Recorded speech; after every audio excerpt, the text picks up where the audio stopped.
Bismillahirrahmanirrahim. Assalamualaikum warahmatullahi wabarakatuh. Selamat siang semua. Selamat datang para peserta webinar pada siang hari menjelang sore ini. Mudah-mudahan semua dalam keadaan sehat walafiat dan tetap bersemangat dalam kondisi apapun.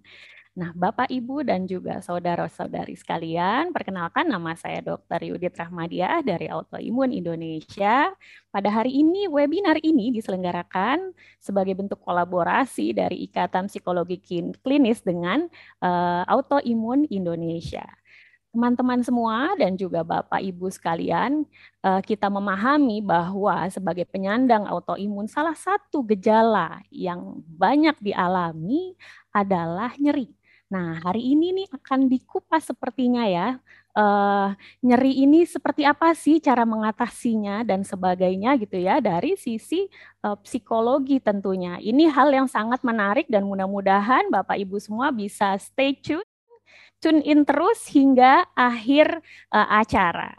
Nah, kemudian saya mau menyapa dulu nih kepada yang saya hormati Ibu Ana Surti selaku Ketua Ikatan Psikologi Klinis Wilayah DKI Jakarta. Halo, selamat siang Ibu. Selamat siang, Dokter Yudit. Mbak Nina ya Ya, panggilannya, mudah-mudahan benar. dalam keadaan sehat. Kemudian saya juga ingin menyapa Ketua Autoimun Indonesia, Dr. Andi Ninatasari, mudah-mudahan selalu senantiasa dalam keadaan sehat walafiat. Dan juga teman-teman pengurus Ikatan Psikologi Klinis dan juga Autoimun Indonesia, serta para sahabat Autoimun Indonesia. Oke, tanpa perlu berpanjang waktu lagi nih, sebelum kita masuk kepada materi yang pastinya sudah pada tidak sabar lagi, kita dengarkan dulu penjelasan dari Bu Ana, seperti apa sih Ikatan Psikologi Klinis itu, kontribusinya seperti apa di tengah masyarakat dan sebagainya. Kepada Bu Ana, waktu dan tempat saya persilahkan. Baik, terima kasih Dokter Yudit. Suara saya cukup terdengar ya? Jelas. Oke, siap. Terima kasih. Saya mau menyapa dulu semuanya. Assalamualaikum warahmatullahi wabarakatuh. Salam sejahtera buat kita semua. Om Swastiastu, Namo Buddhaya, salam kebajikan. Selamat siang semua rekan-rekan, teman-teman, ibu, bapak, mbak, mas, ya, sahabat Autoimunisia dan IPK Indonesia Wilayah Jakarta. Senang sekali nih berjumpa siang ini ya dengan Anda sekalian. Dan terima kasih banyak karena sudah bersedia menghadiri kegiatan webinar kita hari ini. Hari Minggu tapi tetap ikutan, ini luar biasa banget ya. Webinar ini diselenggarakan oleh Ikatan Psikolog Klinis IPK Indonesia Wilayah Jakarta sebagai bagian dari peringatan Hari Kesehatan Jiwa Sedunia atau bahasa resminya katanya World Mental Health Day ya, yang terjadi memang setiap tanggal 10 Oktober. Jadi memang bisa dibilang bahwa bulan Oktober itu adalah bulan kesehatan jiwa. Jadi hari ini secara khusus IPK Jakarta bekerja sama dengan Autoimun Indonesia ya, Imunesia. Nah, kalau rekan-rekan sekalian mengenal beragam jenis psikolog ya, di dalam Ikatan Psikolog Klinis Indonesia adalah para psikolog klinis yang dalam keseharian memang membantu permasalahan kesehatan mental, termasuk melakukan penanganan ketika ada masalah-masalah kesehatan mental, misalnya depresi, kecemasan ya, atau lain-lainnya lagi. Tuh. Nah, ketika bicara tentang kesehatan jiwa atau kesehatan mental ya dan autoimun, ternyata keduanya tuh sangat berkaitan erat. Jadi beberapa ahli ini masih melakukan penelitian komprehensif tentang efek stres dan beragam kondisi psikologis kepada penyakit autoimun. Artinya, apakah stres itu memang bisa ya menyebabkan autoimun? Tapi apakah dia bisa menyebabkan atau enggak? Yang jelas, ketika seseorang mengalami penyakit autoimun, ada banyak kondisi kesehatan mental yang terpengaruh pastinya kan? Ini pun sempat didiskusikan nih waktu itu oleh Dr. Dinis ya dengan IPK Jakarta. Ya, bagaimana ketika teman-teman Indonesia ini mengalami beragam masalah, mengalami misalnya stres, depresi, shock, kecemasan yang meningkat dan lain sebagainya. Ya, oleh karena itu hari ini Mbak Rosdiana Stianingrum dari IPK Jakarta akan menyampaikan bagaimana kaitan autoimun dengan masalah kesehatan mental dan apa yang bisa dilakukan secara psikologis. Rekan-rekan sekalian, Mbak Rosdiana ini keren sekali. Ya, beliau menguasai begitu banyak cabang ilmu dalam psikolog klinis ya, dalam psikologi klinis dan nantinya akan menyampaikan beberapa strategi luar biasa yang mudah dilakukan dalam kegiatan sehari-hari untuk bisa membantu kita. Kalau nanti dibutuhkan bantuan lebih lanjut, para psikolog klinis dari IPK Jakarta akan dengan senang hati membantu. Nah, saya nggak akan berpanjang kata nih, Dokter Yudit. Don't let pain define you, let it define you. Ya, semoga hari Minggu ini menjadi hari Minggu yang cerah buat kita semua. Hari Minggu yang memberikan kecerahan untuk masa depan kita semua ya. Selamat mengikuti webinar kita hari ini. Silakan Dokter Yudit, saya kembalikan lagi. Oke, terima kasih Bu Ana. Sambutan yang singkat, padat, tapi clearly sekali gitu ya pesan yang mau disampaikan bahwa ini judulnya aja udah asik banget. Don't let pain define you, let it refine you gitu ya. Jadi bagaimana nanti kita bisa coping, kalau istilah di psikologi mungkin coping ya Mbak ya.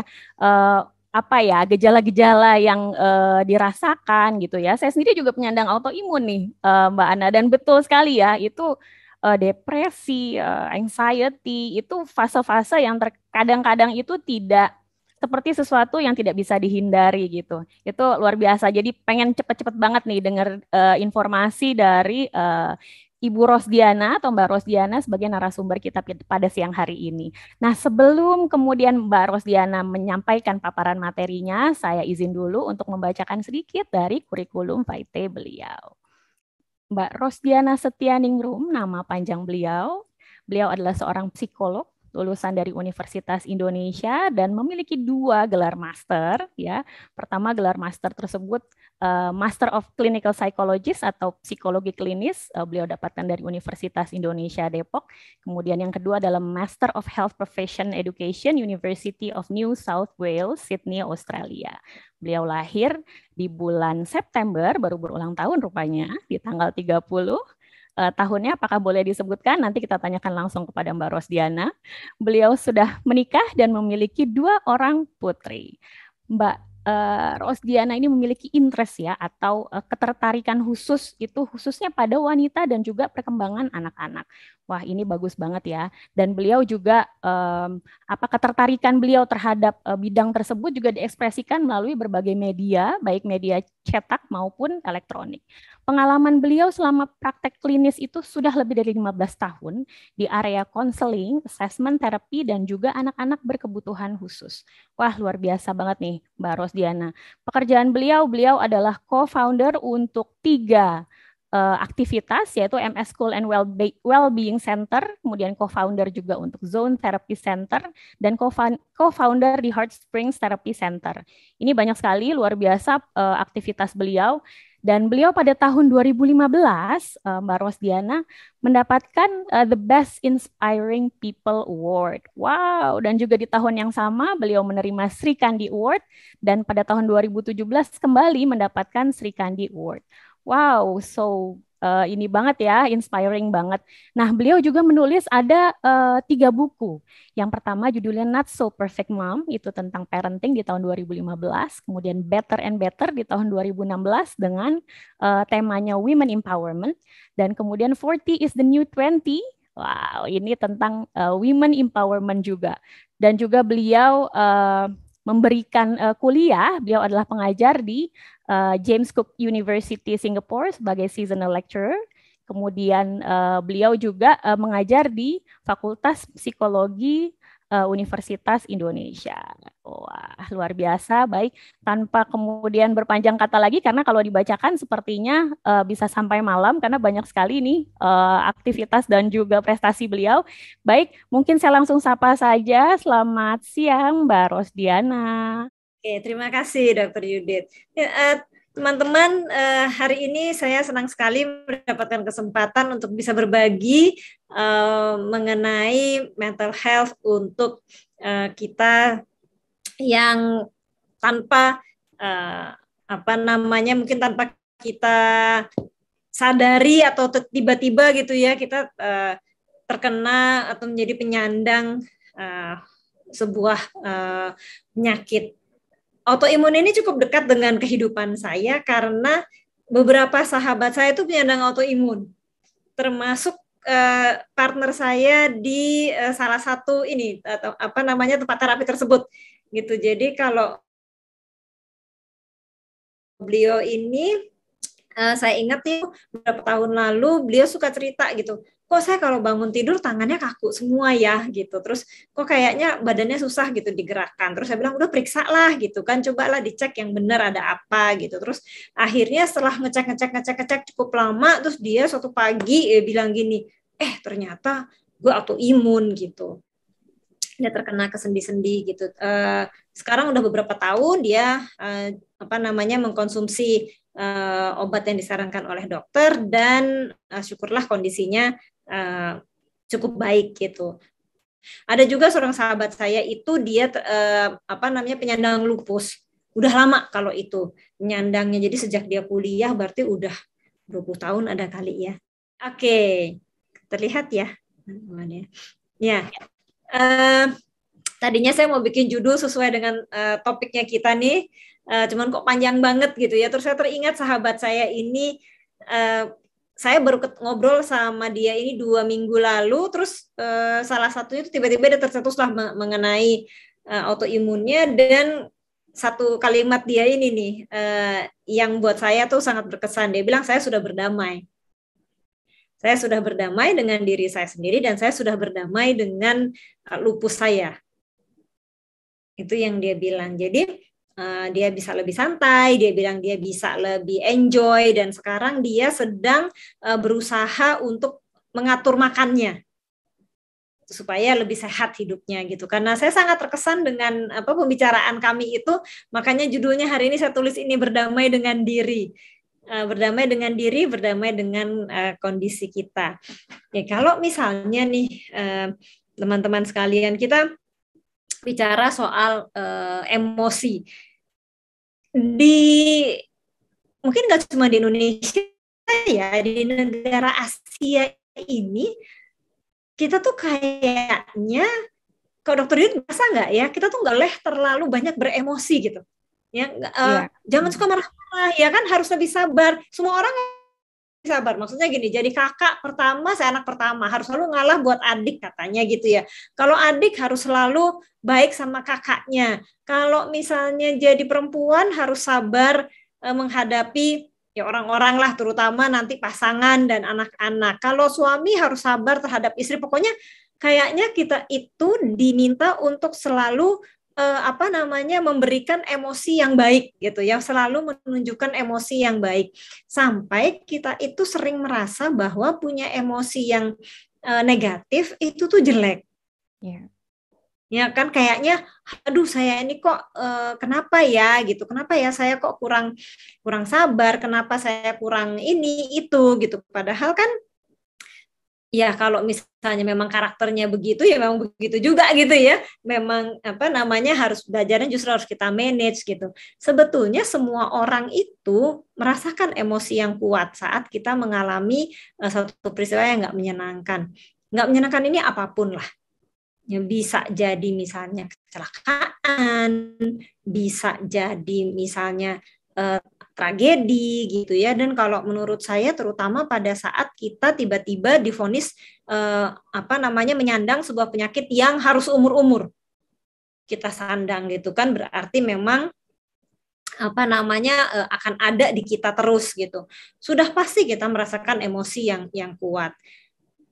Nah, perasaan itu tapi kan berbeda ya. Ini yang di awal kalau menurut saya menjadi sangat penting buat pengingatnya kita, bahwa nggak semua orang merasakan emosi yang sama, nggak semua orang mempersepsikan sesuatu walaupun peristiwanya sama, belum tentu dipersepsikan secara sama. Bisa jadi beda karena tergantung apa? Tergantung karakter orangnya, tergantung pengalaman-pengalamannya dia terhadap peristiwa tersebut, atau misalnya apakah dia punya pengalaman-pengalaman sebelumnya gitu kan, apapun lah gitu yang pernah terjadi atau sedang terjadi pada kita. Makanya nggak pernah ada sebuah perasaan yang seragam. Nah, ini mungkin yang kalau misalnya orang bertanya ke psikolog gitu ya di dalam forum yang umum, terus kami suka menjawab ya tergantung gitu ya. Terus suka banyak orang yang bilang, oh, kalau nanya sama psikolog dijawabnya tergantung terus gitu ya, kayak di PHP gitu, digantung aja gitu. Padahal maksudnya bukan seperti itu. Jadi memang nggak ada sebuah emosi akan pada saat misalnya kita pertama kali terdiagnosa mengalami autoimun.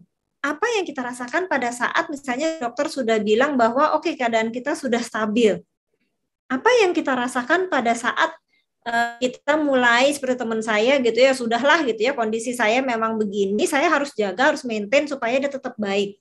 Apa yang kita rasakan gitu, itu nggak semua orang akan merasakan hal yang sama. Itu yang ada baiknya kalau menurut saya kita terima dulu bahwa perasaan saya ya perasaan saya. Orang lain mungkin nggak merasakan, ya udah gitu ya kan, saya juga nggak merasakan perasaannya dia. Nggak harus sama nih perasaannya. Kalau saya sedihnya sekarang, nangisnya besok, ya itu saya gitu. Ada orang yang sedihnya sekarang, nangisnya sekarang gitu kan. Memang manusia itu berbeda-beda. Perasaan kita itu nggak pernah salah, teman-teman. Yang salah biasanya tindakannya kita kalau itu merugikan. Misalnya pada saat kita merasa putus asa, perasaan putus asanya salah nggak? Enggak loh. Ya, normal kok kalau orang itu mengalami perasaan putus asa, apalagi kalau kejadiannya berulang gitu ya. Penyakit kita sembuh kambuh, atau kita sudah berusaha banget untuk mengikuti semua anjuran dokter dan aturan-aturan kesehatan, tapi kok rasanya perkembangannya belum belum banyak, atau dia muncul di saat yang tidak diinginkan gitu ya, pada saat kita lagi sibuk dia muncul gitu kan, perasaan tidak enak ini gitu. Jadi bukan perasaannya yang salah. Yang biasanya menjadi salah adalah pada saat kita masih dalam keadaan emosi yang tinggi ini gitu ya, emosi negatif yang tinggi ini, terus kita ngambil keputusan. Biasanya tindakannya yang salah. Nah, makanya hari ini nanti di penghujung presentasi saya ini, saya akan mengajak teman-teman untuk berlatih sebuah self care yang mudah-mudahan pada saat kita lagi nggak enak gitu ya perasaannya, atau sehari-hari bisa kita lakukan supaya perasaan-perasaan emosi negatif yang datang ini kita bisa terima. Ya udah, sekarang saya lagi marah. Intinya kan bukan menyalahkan diri saya karena kenapa saya marah, kenapa saya kesel, tapi gimana cara menenangkan diri saya supaya saya nggak marah. Terus yang kedua, gimana caranya supaya saya tidak mengambil keputusan-keputusan atau tindakan-tindakan pada saat saya sedang marah. Tuh. Mudah itu yang akan kita lakukan, mudah-mudahan nanti self care-nya bisa berguna. Nah, ini teman-teman mungkin dari sudah familiar juga ya dengan istilah ini, 5 tahapan. Di sini sih dibilang kedukaan, tapi sebetulnya grief itu kan nggak harus selalu kalau kita kehilangan seseorang gitu ya, nggak harus kedukaan karena ada yang meninggal gitu. Ini bisa karena apapun, even bahkan pada saat kita kehilangan pekerjaan misalnya, atau kita kehilangan teman-teman gitu ya karena mereka nggak mau temenan lagi sama kita misalnya. Nah ini biasanya terjadi. Tahapan yang pertama pada saat kita menerima sebuah berita yang tidak mengenakan itu adalah denial atau menyangkal. Enggak lah gitu ya. Masa sih saya autoimun? Masa sih COVID itu ada ya kan dulu ya waktu pas awal-awal kan begitu. Atau misalnya masa sih saya kanker misalnya gitu. Masa sih saya bisa kehilangan pekerjaan, masa sih saya nggak naik kelas, apapun lah gitu ya kejadiannya. Jadi denial. Nah biasanya nih yang dilakukan oleh orang-orang pada saat denial adalah nggak mau periksa. Karena sebetulnya gini, jauh di dalam hatinya, yang dia rasa adalah gini, kalau benar gimana ya? Daripada ketahuan benar, mendingan nggak usah periksa. Jadi saya nggak tahu. Padahal semakin kita nunda, bisa semakin parah keadaannya. Itu kan apapun itu gitu. Atau denial tuh nggak ada lah kayak gitulah gitu. Atau biasanya nih ya teman-teman yang saya sering temui, terutama di perempuan nih, adalah gini, enggak lah ini cuma saya doang yang cengeng. Cuman saya aja yang kurang kuat. Ya, misalnya pada saat kita pertama-tama gitu ya, pas atau imun kan badannya nggak enak atau apa, aduh saya aja nih yang cengengan lah, saya yang manja gitu ya. Orang lain punya anak 10 kuat tuh kerja di rumah gitu kan, udah punya anak 10 masak sendiri, nyuci ngepel, kerja juga gitu. Waduh, kayaknya nih udah superhero banget lah sebenarnya si ibu ini gitu ya, yang mestinya nggak ada gitu kan. Ini bagian ini relate banget uh, kayaknya.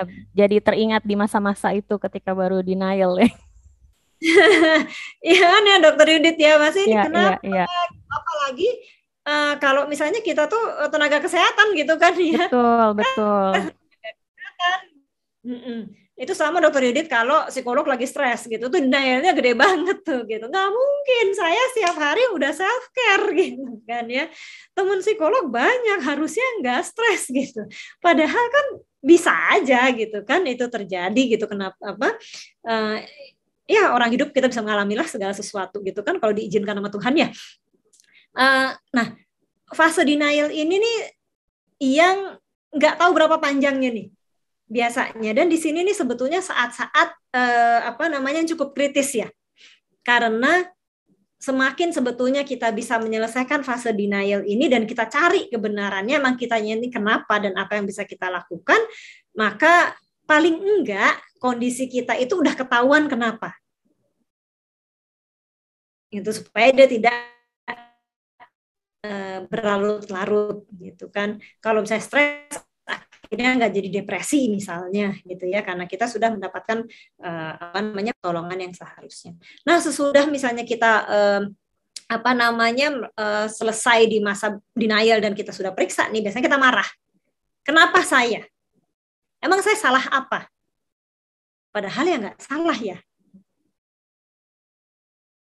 Ini ini apakah karena perbuatan saya sebelumnya? Kenapa saya dikasih cobaan seperti ini? Apakah saya ini orang yang kurang baik? Itu dan segala macam kemarahan.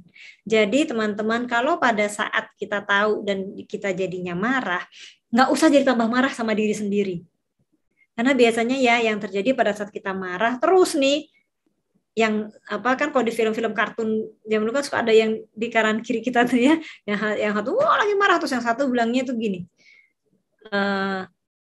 kamu itu kok kurang bersyukur ya, itu udah bagus kamu sakitnya cuma segini, nggak kayak si itu gitu, kamu tuh kurang ini ya, pantesan aja nih gitu. Jadi akhirnya kita tuh tambah down karena saya jadinya ngerasa bahwa saya ini kok jelek banget ya karena saya itu marah gitu. Padahal balik lagi, kemarahan ini adalah sebuah proses yang normal. Teman-teman bayangin nggak sih kalau misalnya kita mendapatkan pengalaman yang buruk gitu ya, yang kita tidak suka, terus kita lempeng gitu, nggak ada emosi. Ya, itu kan justru itu yang nggak normal sih. Ya, berarti mungkin kita secara psikologi kita mengalami gangguan emosi yang lain lah gitu kan. Nah, kalau misalnya kita nggak ada emosi sama sekali, jadi perasaan marah itu pasti ada. Nah, tinggal kita sadari dulu bahwa oke, saya berarti ada dalam fase marah. Begitu fase marah ini selesai, biasanya terjadi bergen. Kita hitung-hitungan, padahal nggak jelas juga hitung-hitungannya sama siapa. Ya, contoh hitung-hitungan yang paling gampang ini kalau orang mau diet. Hari ini makanlah dua porsi, besok aja baru satu gitu. Ya padahal bargainnya juga sama siapa, sama kita sendiri juga gitu kan ya sebenarnya kan. Tapi sebetulnya kita bargain itu sebagai salah satu cara kita untuk merasa bahwa saya ini sebetulnya nggak terlalu kenapa-napa gitu. Jadi ini udah antara saya nerima kalau saya itu tidak sehat, saya lagi ada sebuah penyakit yang harus kita atasi bersama, tapi saya nggak mau full kayak begini. Saya masih mau ini yang saya tahu sebetulnya nggak boleh. Kenapa saya masih pengen yang nggak boleh? Supaya saya masih ngerasa tanda kutip normal. Supaya saya ngerasa bahwa saya ini masih sayang dulu. Padahal ya saya sehat, saya sakit, saya stres, saya apa ya, saya masih sayang dulu kan. Ini cuman keadaan saya pada saat ini berat, iya. Tapi sebetulnya tidak merubah esensi kita ini siapa. Mungkin malah membuat kita lebih kuat, iya. Membuat kita menemukan hal-hal yang lain, iya. Tapi yang udah pasti tidak membuat kita menjadi orang yang lebih buruk. Gitu. Nah, tetap normal gitu. Karena kan kita kan kepingin masih ada di kondisi yang sekarang dong gitu ya. Jadi saya boleh nggak ini nawar-nawar nih? Kalau saya bisa agak citing-citing dikit, ini saya ngerasa normal sebenarnya kan. Ya, kayak suami saya tuh lagi berusaha diet, terus tiba-tiba malam-malam dia ngeliat cake karena anak saya baru ulang tahun gitu. Terus dalam rangka dia pengen ngerasa bahwa sebetulnya dia itu tanda kutip normal aja dietnya gitu ya. Padahal dietnya dia harus agak lumayan karena obes, dia makanlah sih kue. Terus dia bilang, "Mas, saya besok aja saya olahraganya," gitu kan. Terus saya bilang, ya udah terserah aja, saya bilang gitu, makan aja jangan banyak-banyak gitu ya. Jadi itu part of dia merasa bahwa dia itu masih bisa makan apa aja gitu. Balik lagi sebetulnya nggak apa-apa gitu kan ya, asal yang penting kita tahu aja kadarnya. Kemudian begitu selesai bargain nih, akhirnya kita ngeh kan kalau aduh ternyata iya nih saya autoimun. Terus, tapi kan informasi saya belum lengkap nih ya. Karena kan tadinya kan emosi-emosi saya masih yang negatif-negatif nih, masih dalam proses penerimaan. Terus muncullah segala macam perasaan depresi, sedih gitu kan, atau anxiety, cemas. Karena apa? Karena kita nggak tahu ke depannya akan gimana. Kita lupa loh teman-teman bahwa kita nggak autoimun aja, kita nggak kenapa-napa aja, kita nggak tahu ke depannya itu gimana. Itu biasanya ketidaktahuan ini yang bikin orang cemas kan. Ketidaktahuan yang bikin orang itu sedih, apalagi kalau kita ngerasa bahwa oke, berarti saya seumur-umur saya akan punya autoimun, tapi saya belum tahu sebenarnya ke depannya ini nanti saya harus ngapain. Nah, akhirnya depresi lah. Kalau tahapan ini sudah bisa kita lewati, kita akan masuk ke penerimaan. Nah, ini acceptance ini yang sudah diterima oleh teman saya itu yang tadi yang saya bilang, makanya dia sudah bisa berdamai gitu ya, dia sudah melewati tahapan semua ini dan dia udah ngerasa ya udah gitu, memang ini adalah bagian dari diri saya, dan balik lagi itu yang dia bilang, ini tuh tidak merubah siapa saya masih bisa kerja, ya mungkin juga nggak bisa capek dulu atau gimana gitu ya, tapi karena dia udah melewati ini cukup lama, dia udah tahu tuh tanda-tandanya, dia udah tahu triggernya, jadi dia udah bisa jaga-jaga sedikit lah gitu paling enggak, dan dia mulai mengatur juga pola makannya supaya bisa lebih bisa lebih sehat lagi gitu. Kemarin yang kita obrolin tuh adalah gini, berdamailah dengan makanan. Kalau kita harus berdiet itu makanan tuh jangan dianggap musuh. Karena kalau kita anggapnya musuh, nanti antara benci tapi rindu gitu kan ya, antara kepengen tapi tahu nggak boleh gitu kan, musuh selalu menarik ya kan.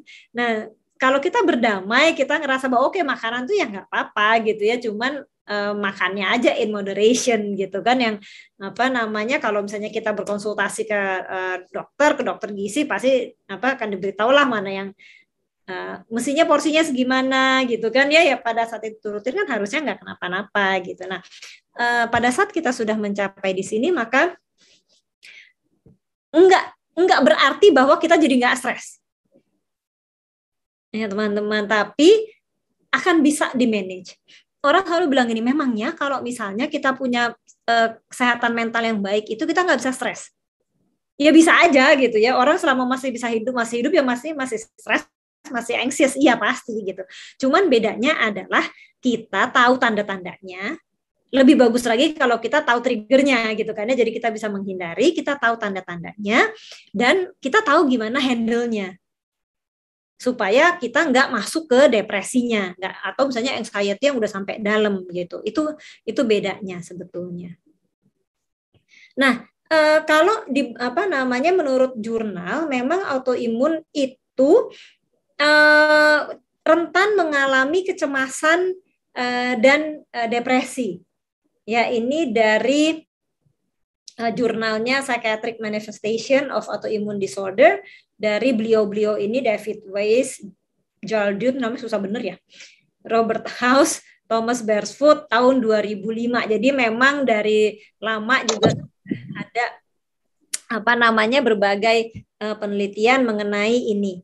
Nah, dikatakan menurut penelitian ini kenapa sih terjadi kecemasan atau depresi? Karena yaitu balik lagi yang pertama adalah kita nggak tahu apa yang akan terjadi.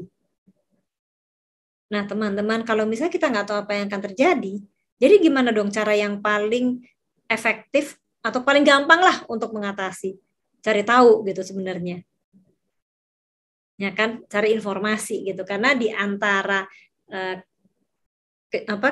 keadaan kita sekarang dan ketidaktahuan yang akan di depan ini nih yang bikin kita cemas, di tengah-tengahnya tuh ada pengetahuan sebenarnya kan, ada pengetahuan, ada skill gitu.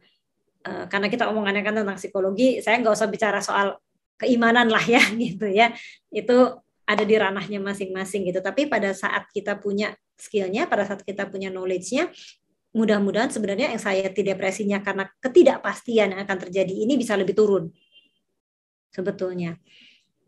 Kalau sehari-hari ini, saya tahu tuh teman saya suka pas di awal belum tahu kalau autoimun tuh sering sekali flu dia itu, jadi kayak sering sakit gitu, gampang lelah, kemudian ya perasaannya nggak lagi kerja tapi terus capek gitu ya. Nah, kesulitan menangani kondisi ini yang juga sebetulnya akhirnya membuat kita itu bisa mengalami anxiety atau depresi. Kemudian ketidakseimbangan hidup sehari-hari. Misalnya nih jadi tiba-tiba harus banyak obat yang diminum misalnya.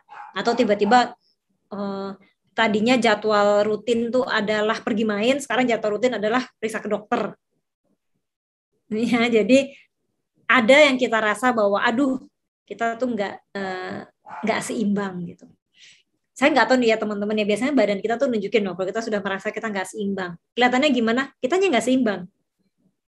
Jadi kalau di saya tuh ya, kalau saya megang barang terus udah mulai suka jatuh gitu, jadi kayak gampang kehilangan keseimbangan, gampang kepleset gitu. Selain kata teman saya sih core-nya kurang kuat gitu ya, kurang olahraga. Tapi sebetulnya kode psikologi itu bisa jadi karena kita memang secara psikologis ngerasa kurang seimbang hidupnya. Oh, jadi itu relate ke fisik juga ya, Dok ya? Oh, I see. Jadi memang sering loh kondisi-kondisi di psikologi ini ya yang suka sebetulnya relate dari fisik gitu. Jadi dua-duanya nih ya kan, fisik yang nggak enak menyebabkan psikologinya jadi nggak enak, psikologis yang nggak enak bisa termanifestasi di fisiknya kita. Gitu teman-teman boleh tuh mulai mencermati aja kalau misalnya nih kita lagi sudah mulai cemas atau mulai merasa tidak seimbang hidupnya, itu tuh ada gejala fisik apa yang terasa. Jadi kita tahu triggernya. Kemudian kehilangan kesenangan. Yalah ya mungkin tiba-tiba ada hal-hal yang tidak bisa kita lakukan lagi gitu kan. Ada akibat-akibat tertentu misalnya gitu. Atau misalnya karena kita sedang dalam pengobatan jadi kita nggak bisa berkumpul dengan teman-teman jadi lebih sering gitu ya. Dan saya mengerti di kondisi pandemik ini juga pasti bertambahlah stresnya gitu kan, karena untuk kita berobat juga kita juga mikir-mikir gitu kan, untuk pergi ke dokter juga kalau ke rumah sakit juga serem-serem juga gitu ya. Jadi akhirnya memang bertambah gitu. Jadi salah satu usulan saya sih untuk mencari tanda-tanda itu adalah coba dicatat deh teman-teman. Karena kalau kita cuma ingat-ingat biasanya nggak inget kan, biasanya lupa gitu ya. Jadi coba dicatat aja nih. Kalau misalnya nih hari ini nih saya sering apa gitu, entah sering kepleset atau tiba-tiba sering apa gitu tuh, apakah ini karena saya lagi mengalami sesuatu gitu. Nah, waktu itu tuh saya juga tahu kalau saya megang barang jatuh-jatuh itu adalah tanda-tanda saya stres. Itu tuh dari saya catatan-catatan saya itu. Gitu yang membuat saya ternyata benar ya gitu. Terus baru aja tiba-tiba berapa hari lalu saya lagi di rumah terus saya mau kepleset, terus anak saya ngomong gini, "Mami kok kepleset mulu belakangan?" gitu. Terus saya mulai gini, waduh gitu ya. Jangan-jangan mulai terjadi ketidakseimbangan hidup sehari-hari, tapi kitanya belum sadar. Nah, ini juga biasanya kebiasaan kita kan ya. Karena kita banyak kerjaan, kita banyak tuntutan ke diri sendiri. Orang-orang yang keras terhadap diri sendiri itu banyak stresnya loh. Ya, karena kita tuntutannya ke kita juga banyak gitu. Nah ini yang ternyata, ini saya juga ngomong ke diri sendiri nih teman-teman, harus diseimbangkan gitu ya. Kita juga nggak bisa menuntut terlalu banyak ke diri kita sendiri karena kita bukan Superman gitu kan. Superman aja banyak kelemahannya kan ya. Nah sekarang apa yang kita bisa lakukan? Tadi usulan saya yang pertama adalah bikin catatan, karena sebetulnya untuk tahu kondisi mental kita, untuk bisa mendapatkan apa namanya kayak stress management gitu ya yang sesuai, itu tuh paling efektif itu memang dicatat. Jadi misalnya hari ini saya marah, hari ini saya sedih misalnya, terus nanti baru kita cari saya marahnya tuh kenapa ya kemarin tuh ya, saya sedih tuh ada peristiwa apa ya. Nanti setelah seminggu tuh teman-teman bisa lihat tuh kita polanya gimana. Saya tuh kebanyakan marah, kebanyakan sedih, kebanyakan cemas, atau kebanyakan apa, karena orang tuh kan biasanya emosinya ada yang menonjol gitu kan, nggak mungkin semua emosi gitu ya, tiap hari dia rasa beda-beda gitu kan. Jadi saya ini cenderungnya yang mana nih? Nah, terus dari catatan itu kita juga bisa lihat yang bikin saya punya emosi negatif yang kuat ini nih apa ya? Kemarin tuh terjadinya apa nih peristiwanya? Dengan catatan-catatan ini, maka jadi objektif. Kemudian bisa tuh ditambah yang saya lakukan setelah itu apa. Nanti kita tahu nih, oh ngelakuin ini berhasil, ngelakuin ini nggak berhasil. Kan kalau teman-teman sering baca buku self healing lah, atau majalah lah, atau apa kan banyak tuh ya, mulai dari meditasi lah, makan coklat lah gitu kan, comfort food lah, apalah gitu. Itu kalau misalnya kita belum tahu, dicoba aja. Tapi habis itu dicatat tuh, mana yang efektif, mana yang enggak. Jadi nanti kita tahu. Bahkan biasanya nih, kalau emosi kita tuh marah, penyelesaiannya gimana? Itu lain loh, sama kalau kita sedih. Nah, kalau kita punya catatan-catatan, kita akan tahu. Gitu. Kita lanjut lagi, tapi sebenarnya cara apa sih yang secara umum itu bisa kita bilang cukup efektif untuk mental health kita. Sebetulnya yang pertama adalah yang paling bawah ini terjadwal, kenapa L-nya di bawah ya? Terjadwal. Ternyata hidup teratur itu tuh sangat mengurangi stres. Balik lagi, karena ketidakpastian membuat kita anxious tadi kan. Ya, jadi waktu itu ada penelitiannya, waktu si menara kembarnya Amerika itu ditabrak itu gitu ya, itu kan chaos banget tuh ya. Yang dilakukan untuk anak-anak adalah besok begitu keadaan aman, anak-anak tuh langsung sekolah. Terus dibikin sekolahnya itu normal. Gitu. Kenapa? Karena ternyata mengerjakan pekerjaan rutin itu tuh membuat kita merasa aman. Balik lagi karena kita tahu abis ini kita ngapain gitu ya. Jadi pada saat teman-teman itu bingung mau ngapain, kerjakan yang biasa kita kerjakan. Misalnya nih hari ini punya jadwal ngerjain ini gitu, terus tiba-tiba kita nggak enak nih badannya gitu ya. Begitu kita enak, kerjain aja apa yang harusnya kita kerjakan yang pada jam itu gitu. Makanya punya kayak rutinitas itu tuh lebih akan bagus gitu ya. Karena begitu kita keluar dari si rutinitas karena keadaan kita lagi nggak enak gitu ya badannya, begitu kita merasa enak kita balik, itu secara psikologis itu kita langsung ngerasa bahwa oh, saya udah balik ke rutinitas. Gitu. Nah, salah satu tipsnya adalah begitu kita badannya enak, pakai baju pergi. Walaupun kita di rumah, teman-teman. Karena otak kita ini kan rada unik ya cara bekerjanya. Kalau kita dasteran mulu nih, maklum ya ibu-ibu kan ya. Kalau kita dasteran mulu di rumah, ini otak kita tuh mikirnya tuh kita tuh istirahat terus gitu. Begitu kita badan yang ngerasa enak, pakai baju pergi deh. Pakai baju kerja, atau pokoknya jangan pakai baju rumah gitu. Kenapa? Karena begitu kita ganti baju full dari atas ke bawah, walaupun nggak pakai sepatu gitu ya, otak kita itu langsung kayak switching gitu. Dia akan merasa bahwa, oh ini waktunya kerja ya. Jadi dia nggak kepikiran lagi nih, gitu. Bukan nggak kepikiran, artinya kita bisa teralihkan. Dan tips yang lain adalah jangan separoh-separoh. Maksudnya gini, jangan pakai atasan kerja, bawahannya baju rumah gitu tuh jangan. Karena si otak kita bingung. Iya, ini saya lagi istirahat apa lagi mau kerja nih, nanti dia tambah bingung lagi gitu ya, udah badannya nggak enak, otaknya jadi mikir nih, tambah banyak masalah kita. Ya, jadi terjadwal semuanya, kemudian lakukan aja sesuai jadwal, walaupun mungkin intensitasnya jauh lebih di bawahnya. Ini akan buat kita merasa aman. Kalau misalnya terjadwalnya masih bingung mau ngerjain apa, punya hobi.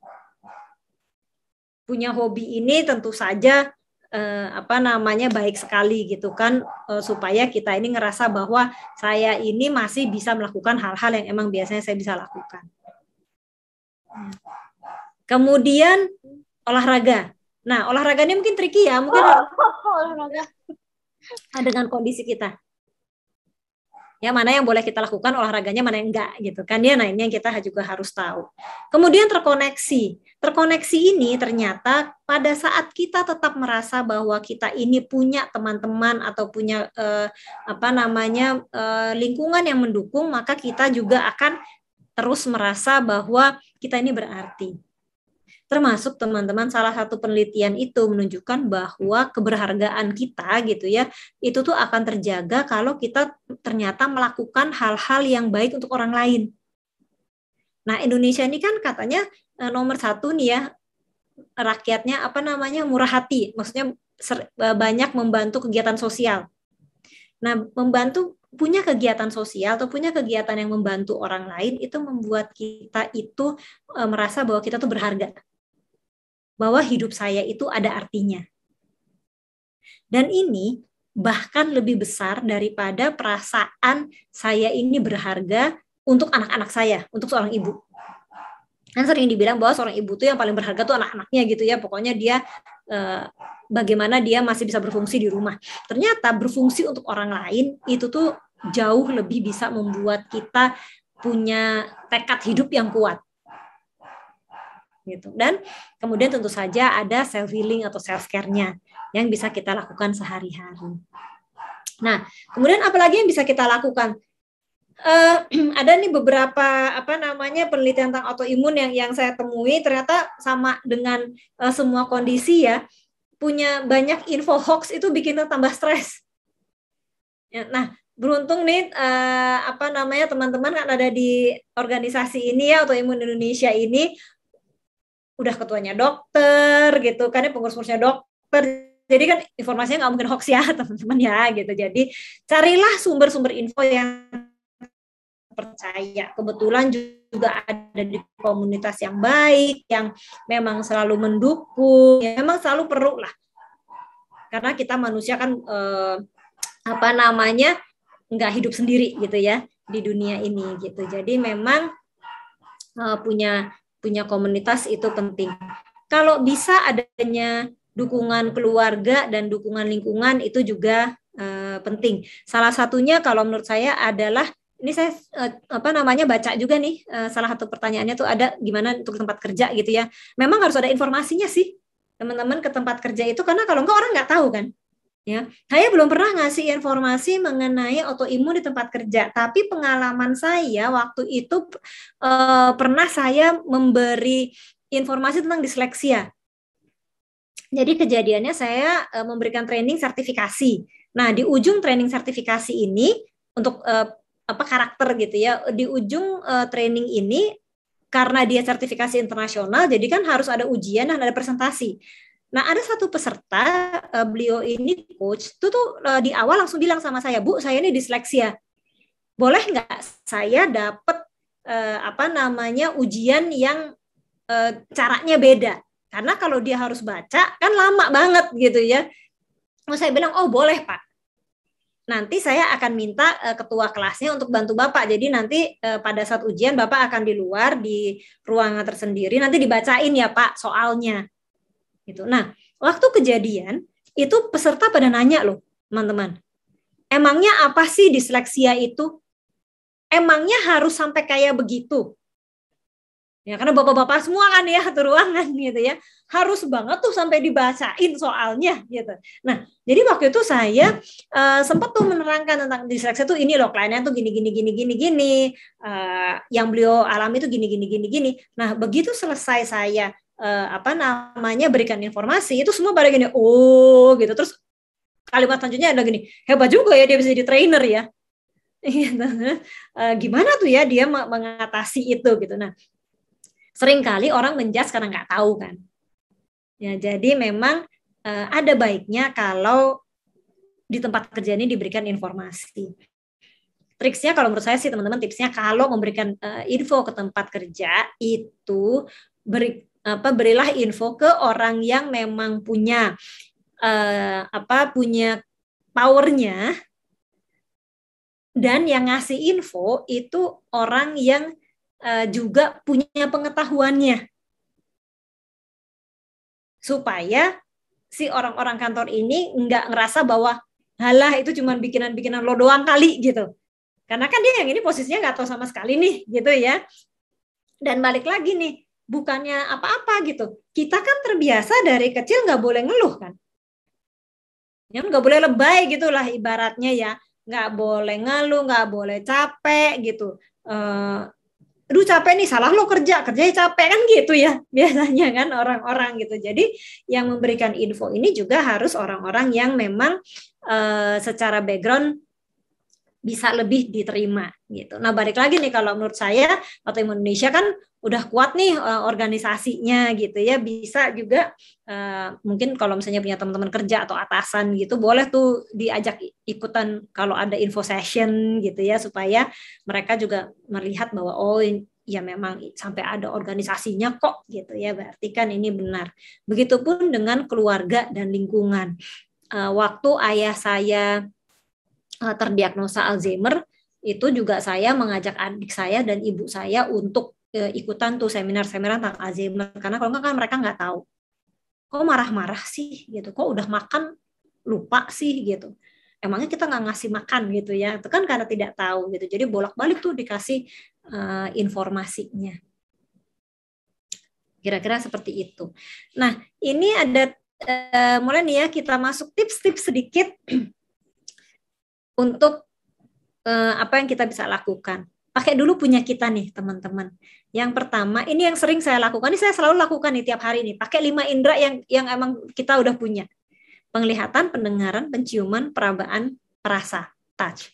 Penglihatan itu melihat. Biasanya nih kalau misalnya saya tuh mendedikasikan waktu untuk buat diri saya sendiri, untuk menghilangkan stres gitu ya. Kalau saya waktunya malam. Teman-teman dicari waktunya yang paling efektif tuh kapan. Dan saya senang ngelihat yang bagus-bagus. Jadi Instagram saya itu isinya penuh dengan ini majalah fashion sama brand-brand fashion. Beli enggak? Lihat aja gitu. Saya senang tuh ngelihat ngelihat yang bagus-bagus gitu ya, sama yang sekarang suka bikin rada ngiri itu adalah itu tempat-tempat travel itu kan. Ya, aduh ini bagus banget gitu ya. Cuman buat saya itu memanjakan mata. Gitu. Jadi pada saat mata kita melihat yang indah-indah, yang menurut kita indah gitu ya, apapun itu, kalau teman-teman suka baca ya silahkan baca gitu ya. Maka kita tuh hidupnya lebih balance gitu. Kemudian pendengaran ini paling agak-agak tricky kalau menurut saya. Pendengaran itu kan berarti gini, siapkan waktu untuk mendengarkan sesuatu yang membuat kita merasa nyaman, merasa senang. Apapun kita bisa mendengarkan sesuatu yang kita suka, apapun itu. Mau Anda mau dengerin lagu, mau dengerin talk show, mau dengerin e-book, terserah. Ya. Tapi ada satu yang paling berpengaruh, kalau kata-kata yang jelek itu membuat kalau baca ini ya, penelitiannya siapa tuh Masaru Emoto ya, yang tentang air itu kan bisa pecah tuh si molekul air kita itu gitu. Itu biasanya dengan kata-kata yang buruk ya. Tapi sebetulnya itu bukan kata-kata buruk yang orang lain omong kita loh. Itu adalah kata-kata buruk yang kita omongin, baik untuk orang lain ataupun untuk diri sendiri. Kenapa? Karena pada saat kita ngomong itu kan kita sangat bermaksud. Kita penuh emosi kan mengucapkannya. Misalnya kita ngatain orang bego lu gitu ya, belum tentu dia efek kan. Ya siapa tahu orangnya dablek aja gitu ya, bilang bodoh amat, lo aja kali yang bodoh gitu misalnya dalam hatinya dia gitu. Tapi kan kita nih yang ngomong dia bodoh gitu kan, kita yang marah, kita yang bermaksud. Jadi pilih-pilihlah kata-katanya kita, karena semakin banyak kata-kata jelek yang kita keluarkan dari mulut kita tuh sebenarnya kita sendiri yang lebih banyak terimpact. Kalau satu yang suka saya ingatkan buat diri sendiri dan keluarga adalah justru semakin kita dekat dengan orang, dengan seseorang, keluarga kita, sahabat kita, justru kata-kata kita tuh makin harus dijaga. Karena kitanya juga makin sakit hati kalau kita ngomong yang jelek gitu kan ke mereka dibandingin orang di jalan yang kita nggak tahu. Itu jadi itu dia pendengaran, nggak sekedar mendengarkan lagu-lagu yang indah atau misalnya baca e-book atau apapun, tapi lebih ke kata-kata apa yang kita ucapkan, yang kita dengar sendiri. Gunakan aja kata-kata yang baik, terutama untuk orang-orang yang dekat sama kita. Kemudian penciuman. Penciuman ini ternyata efektif sekali untuk meningkatkan mood atau menurunkan mood atau membuat lapar, ya nggak? Coba nih teman-teman ya, siang-siang nih, terus bau ayam goreng gitu. Dari nggak lapar aja jadi lapar kan? Ya, segitu kuatnya nih penciuman ya, indera pertama yang muncul pada saat kita itu lahir. Jadi, mulai pagi dengan wangi-wangian yang kita suka. Kalau saya tuh seneng banget baunya kopi. Jadi saya seneng banget tuh nyium bau kopi kalau pagi. Jadi kalau belum nyium bau kopi tuh rasanya kayak ada yang kurang gitu ya. Nah, walaupun kadang-kadang saya nggak bisa ngopi kalau mahnya lagi kambuh, kalau suami saya lagi bikin kopi, kan kecium tuh. Ya, itu. Dan akhiri hari dengan wangi-wangian yang kita suka juga. Waktu saya ngasih tips ini buat salah satu teman saya, dia kalau malam-malam sebelum tidur pakai parfum. Sampai suaminya nanya gini, udah malam mau pergi kemana? Kok pakai daster gitu kan? Terus dia bilang mau tidur, kok pakai parfum gitu. Iya, karena saya mau mencium sesuatu yang saya sukai. Itu penciuman. Kemudian peraba. Kalau kita mau tidur tuh teman-teman coba pakai sarung bantal, pakai selimut tuh yang nyaman ya. Ada satu teman saya yang bilang investasi yang paling bagus tuh adalah spray yang nyaman katanya. Karena itu yang langsung bersentuhan dengan kulit kita. Gitu. Kemudian perasa. Nah, ini balik lagi nih makan ya. Makan aja lah, yang penting ada takarannya gitu kan ya. Ya nyeneng-nyenengin lidah lah sedikit. Ini 5 ini bisa kita pakai sehari-hari. Kemudian kenali juga bahasa cinta kita. Ada orang yang bahasa cintanya waktu berkualitas, ada yang kata-kata penguatan, ada yang hadiah, ada yang sentuhan, ada yang pelayanan. Nah, ini mungkin nanti teman-teman bisa cari-cari sendiri nih ya. Bahasa cinta kita yang mana nih? Kalau di browsing-browsing banyak nih. Ada kuis-kuisnya juga. Gitu. Atau mungkin kapan-kapan kalau kita mau bikin ini lagi nih, Dr. Yudit, khusus bahasa cinta. Nah, boleh nih kita pakai assessment kecil-kecilan lucu-lucuan tentang bahasa cintanya kita nih. Ya. Kemudian terus kembangkan diri. Kapan kita perlu konsultasi? Kalau kita udah lakuin itu semua terus nggak efek gitu.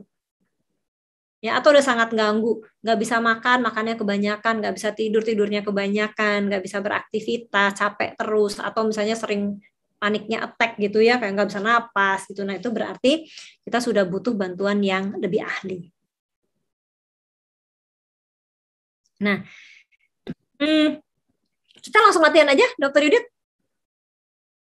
Iya, boleh Mbak Rosdiana. Tapi sebelum kita masuk sesi latihan, mau memberikan reminder untuk para peserta webinar, stay tune sampai akhir karena selain nanti ada sesi self-care dari Mbak Rosdiana, akan ada 3 door prize untuk 3 orang penanya ya.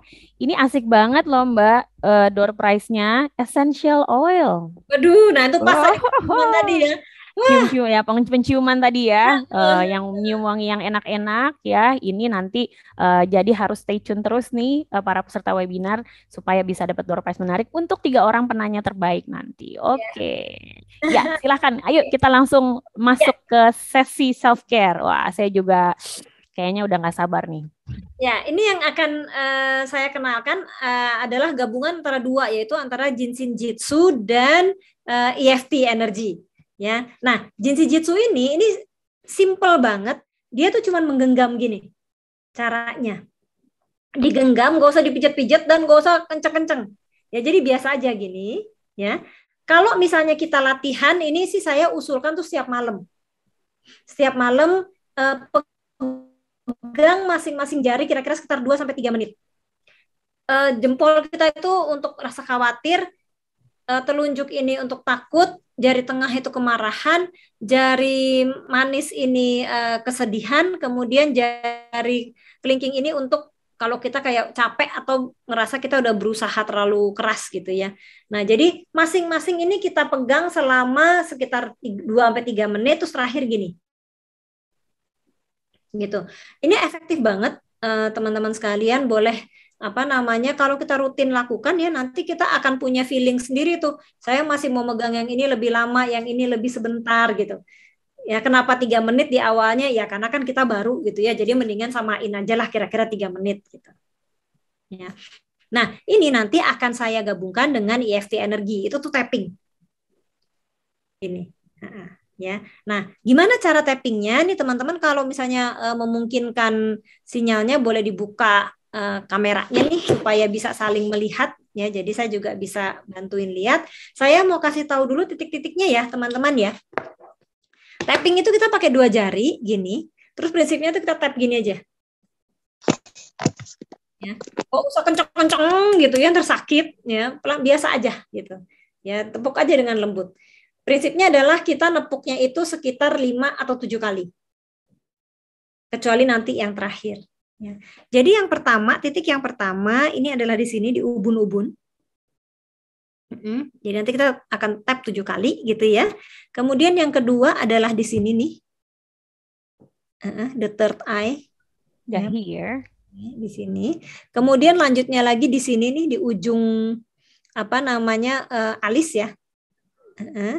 Kemudian di sini di ujung mata. Ya, di sini kan ada nih ya. Di ujung mata sini. Kemudian di bawah mata. Di bawah hidung. Di bawah dagu. Terus kemudian di sini collarbone ya. Nah, tulang kita di sini kan ada yang dekok nih di bawah. Nah, titik selanjutnya adalah di sini. Kemudian selanjutnya di sini. Di lengan, di bawah lengan di sini. Ya, kira-kira sekitar 4 jari dari bawah ketiak lah di sini. Kemudian di jempol, jadi ini kan kuku kita nih ya. Nah, ini di depan sini. Yang sininya.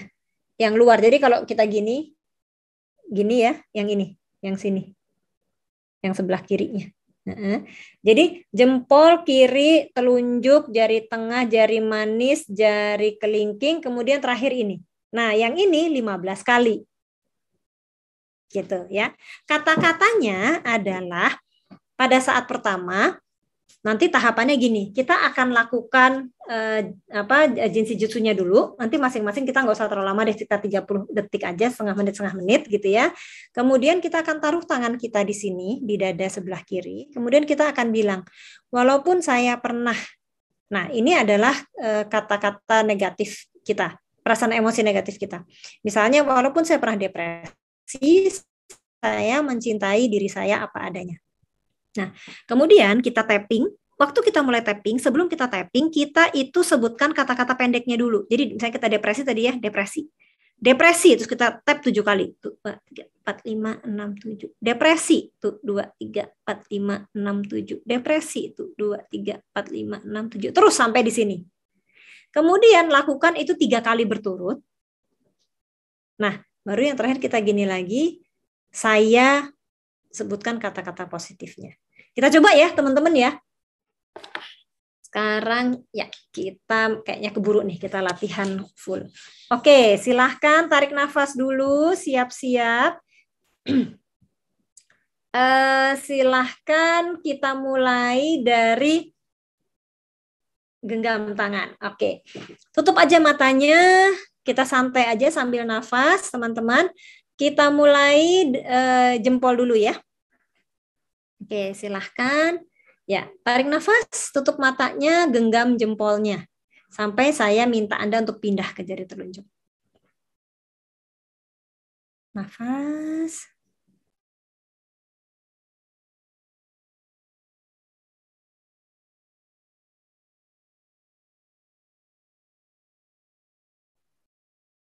Nafas.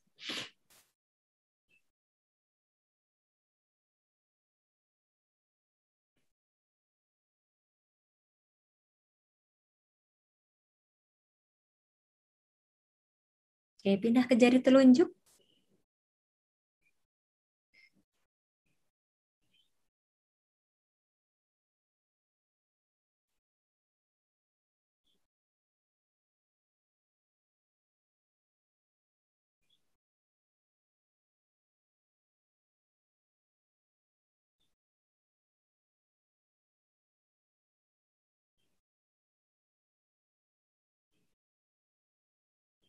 Jari tengah.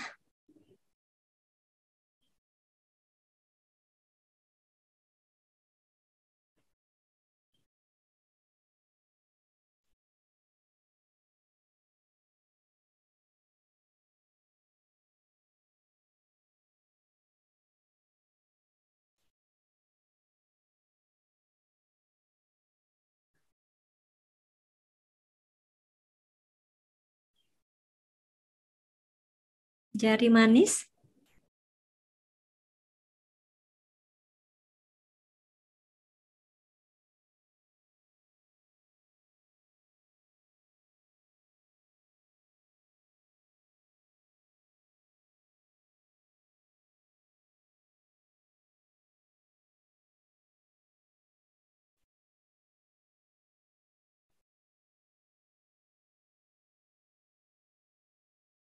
Jari kelingking.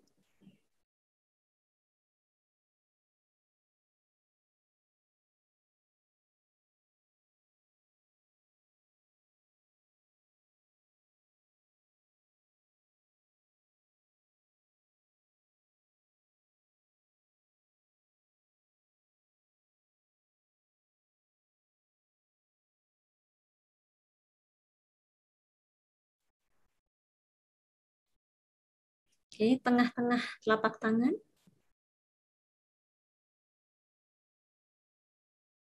Ya, betul. Telapak tangan.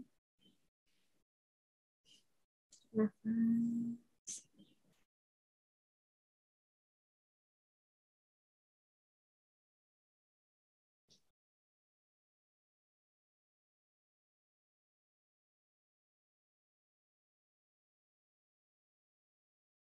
Oke, boleh dibuka matanya.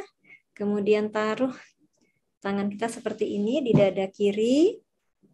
Ya, silahkan katakan, walaupun saya pernah dalam hati aja, nggak apa-apa, walaupun saya pernah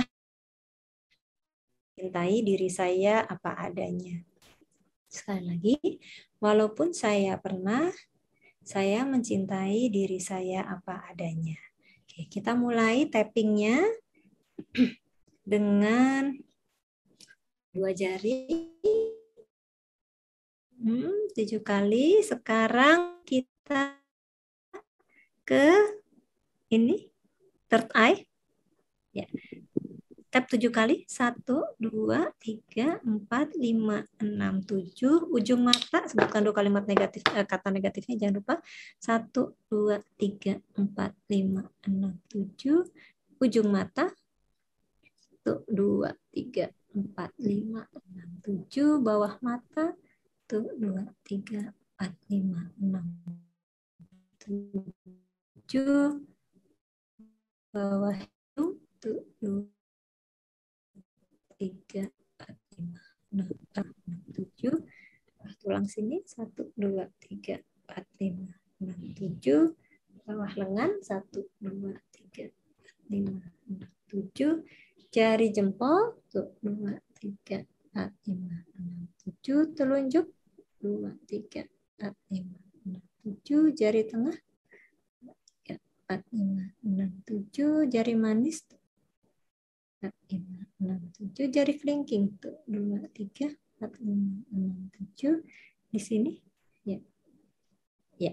15 kali. 1, 2, 3, 4, 5, 6, 7, 8, 9, 10, 12, 13, 14, 15. Oke, tarik nafas. Kita ulangi lagi dari atas. Ini prosesnya kita lakukan 3 kali. Dari ubun-ubun, tap 7 kali. 2, 3, 6, 7. Jangan lupa emosi negatifnya sebutkan dulu. Third eye, 2, 3, 4, 5, 6, 7. Ujung alis, 2, 3, 4, 5, 7. Ujung mata, 3, 4, 5, 6, 7. Bawah mata, 2, 3, 4, 5, 6, 7. Bawah hidung, 3, 4, 5, 6, 7. Bawah dagu, 2, 3, 4, 5, 7. Di tulang di collarbone ini, 2, 3, 7.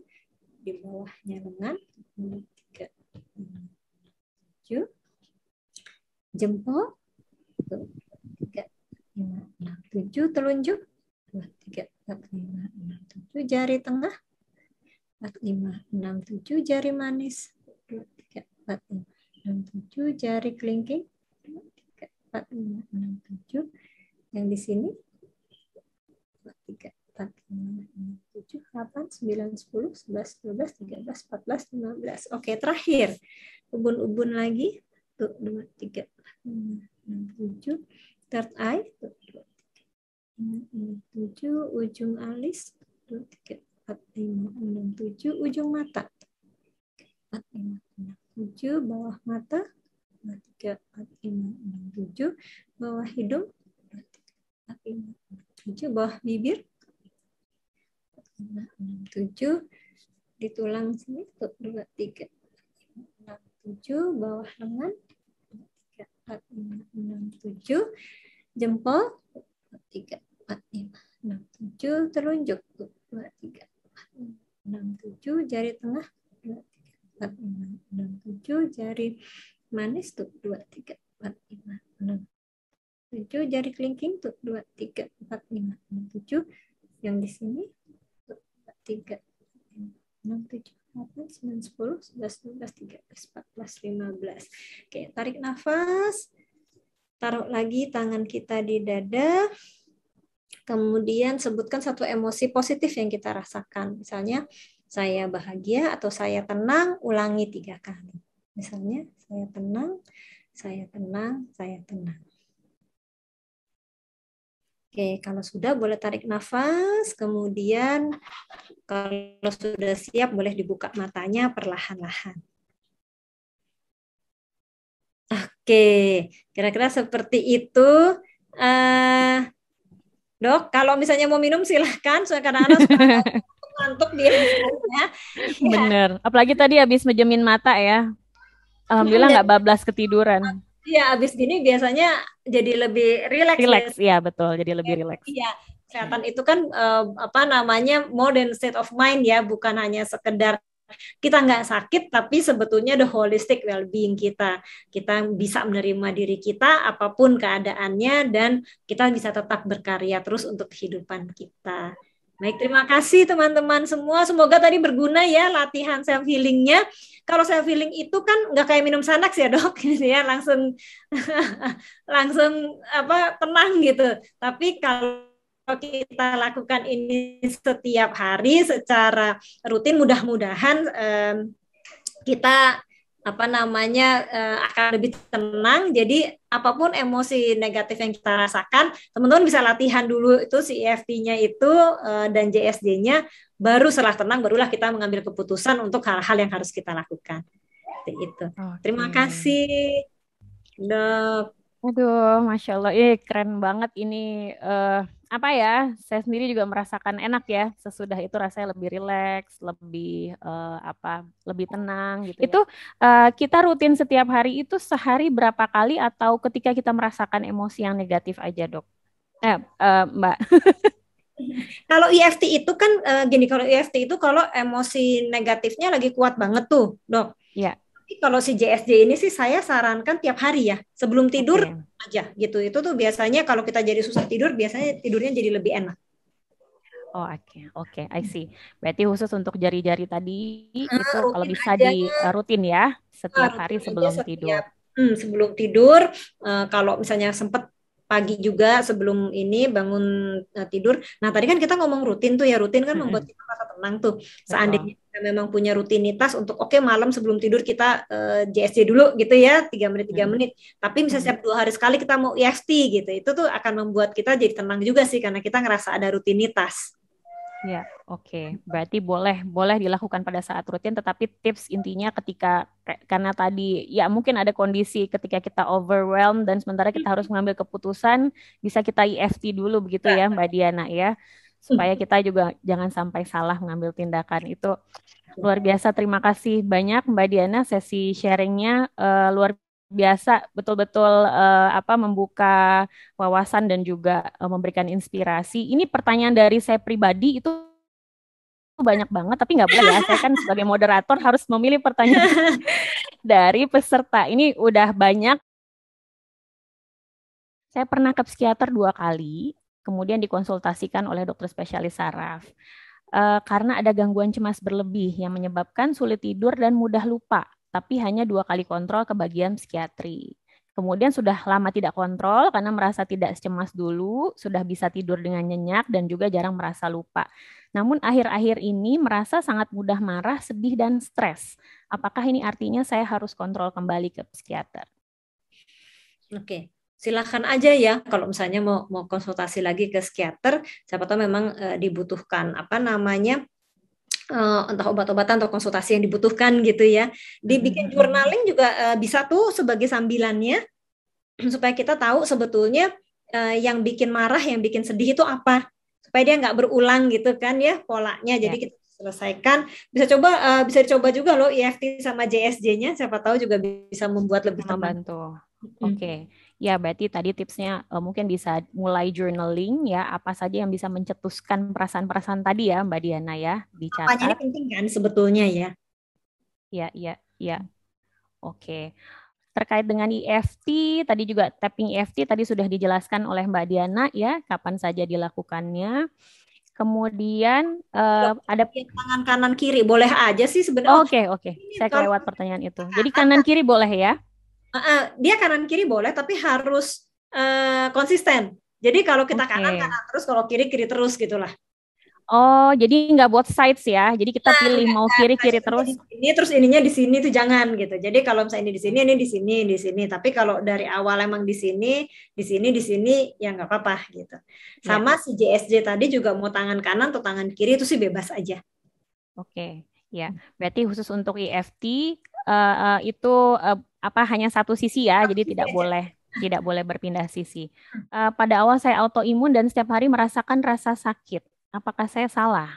Apabila saya memprotek diri saya agar tidak merasakan sakit lain lagi selain rasa sakit autoimun. Apakah salah apabila saya memprotek diri saya sendiri agar tidak merasakan sakit lain selain rasa sakit dari autoimunnya, sehingga lingkungan sekitar saya selalu bilang saya terlalu berlebihan.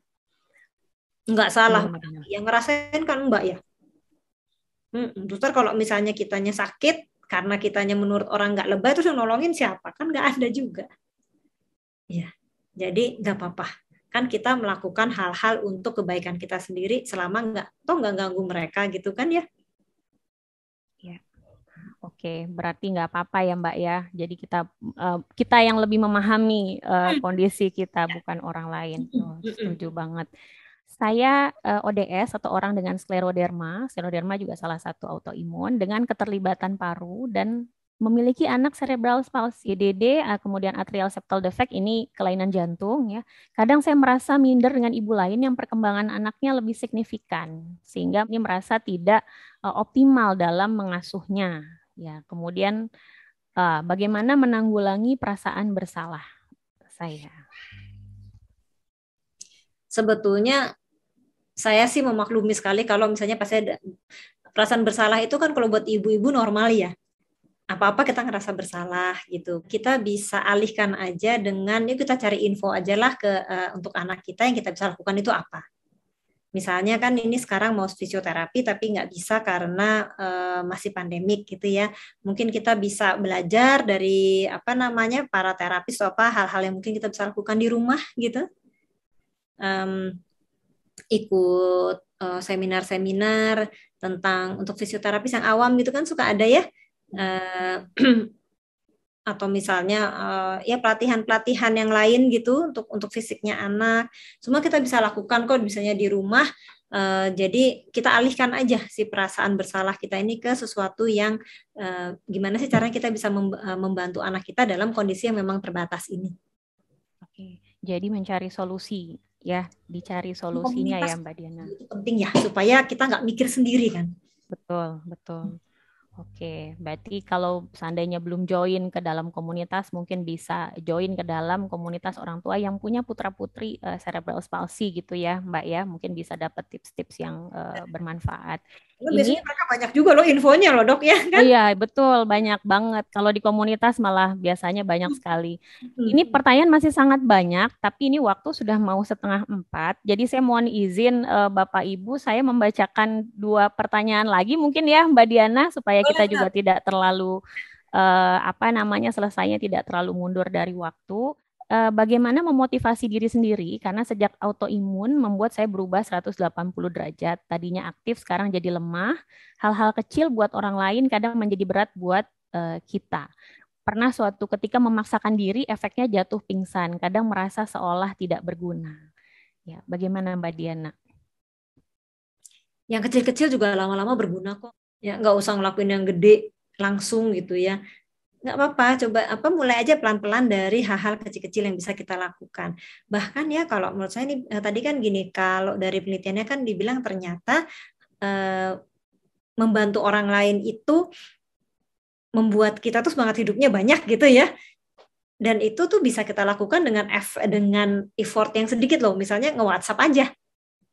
Tanya apa kabar gitu aja gitu kan. Atau misalnya membantu sebuah organisasi hanya dengan nyebarin infonya misalnya gitu. Pakailah teknologi dengan efisien mungkin. Saya penyintas Graves autoimun, tiroid ya. Saat sedang kambuh saya mudah sekali kelelahan, mudah tersinggung, panik dan cemas. Tapi di hasil lab terakhir hormonnya sudah di batas normal. Tapi tetap keluhan mudah lelah, mudah tersinggung, kemudian ditambah lagi mudah panik, mudah cemas gitu. Kemudian rasanya sangat menguras energi saat bertemu dengan orang lain. Nah, ini karena memang otaknya terbiasa merasakan hal tersebut atau memang efek dari autoimun. Nah, kalau efek dari autoimun saya nggak tahu deh ya nih. Mungkin dokter Yudit yang lebih tahu. Saya rasa sih pasti ada, bisa juga ya dok. Ada. Kalau menurut saya sih dua-duanya ada kemungkinan loh. Sama kayak kita pandemik inilah biasa di rumah mulai keluar kan capek banget rasanya gitu ya karena harus high alert biasa gitu kan. Iya, saya rasa bisa dua-duanya siapa tahu EFT dan JSD-nya bisa menolong, bisa membantu. Ya, jadi memang ada juga fatigue itu kan juga gejala autoimun ya, Mbak. Jadi bisa nanti ngobrol-ngobrol aja mungkin di komunitas gitu kan, di diskusi apakah kemudian yang lain merasakan hal yang sama. Kemudian bisa juga dibantu, tadi sudah diajarkan oleh Mbak Diana untuk EFT dan juga apa tadi yang genggam jari itu Mbak namanya Mbak Diana? JSJ ya. Oke, ini yang terakhir. Saya mohon maaf nih ya, karena keterbatasan waktu, jadi terpaksa harus dibatasi pertanyaannya. Jadi sama-sama bertanya tentang five stages of grief yang tadi. Mungkin tidak itu berulang. Jadi ketika sudah sampai acceptance, ternyata kembali lagi ke tahap pertama. Sebentar. I always feel bad towards my parents because my health conditions, but my parents always say it's okay and it's not my fault. Oh, jadi beliau merasa bersalah kepada orang tuanya karena kondisinya itu mungkin merasa menyusahkan orang tua seperti itu. Nah, bagaimana caranya mengalihkan pikiran seperti itu? Silakan Mbak Dian. Ya, yang pertama tadi kan Ibu sudah ngerasa sudah selesai nih gitu ya tahapannya. Kalau dia balik lagi ke denial, saya curiga tuh ada trigger. Yang belum selesai gitu. Coba tuh bisa dicari tuh kalau yang ini nggak selesai nih, takutnya nanti ulang lagi terus begitu ada trigger muncul lagi gitu. Jadi sebetulnya mungkin bukan keadaan dirinya gitu, tapi ada masalah lain di luar itu yang men-trigger itu sebetulnya. Bisa jadi seperti itu. Kemudian, well, I think it's also normal for you to feel bad towards your parents. It's also a normal feelings. Dan sebagai saya juga orang tua ya dari 2 orang anak, I know for sure it is not your fault. Itu faktanya. Balik lagi boleh kita lakukan dengan kita coba aja lah bantu orang tua hal-hal kecil yang mungkin bisa membantu mereka misalkan suatu atau kita bisa ngajarin orang tua kita tadi JSJ dan EFT. Jadi kita bisa sama-sama berlatih di rumah gitu kan. Jadi secara psikologis mungkin malah nanti makin terkoneksi ya. Mudah-mudahan pelan-pelan we do things with the family together gitu. Jadi kita juga bisa ngelihat bahwa omongannya orang tua kita itu memang begitu adanya kok gitu as a parent.